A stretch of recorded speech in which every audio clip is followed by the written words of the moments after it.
তো পিঠেগুলো বানানো হয়ে যাওয়ার পর একে একে করে হাঁড়ির ভেতরে পিঠেগুলো ভালো করে দিয়ে দিচ্ছি।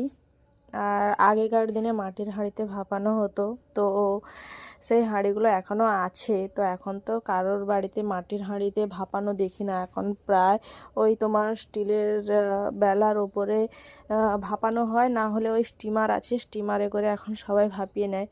তো আমাদের বাড়িতে ছিল বলে ওইগুলোতে মাটির হাঁড়িতে করে ভাপানো হচ্ছে। আর এই দেখো একে একে সব পিঠে দেওয়ার পর কিছুক্ষণ ঢেকে দেওয়ার পর দেখো ভেতরে কিভাবে ধোঁয়া মানে স্টিম উঠছে। তো তার ভেতরে একে একে করে পিঠেগুলো দিয়ে দিলাম।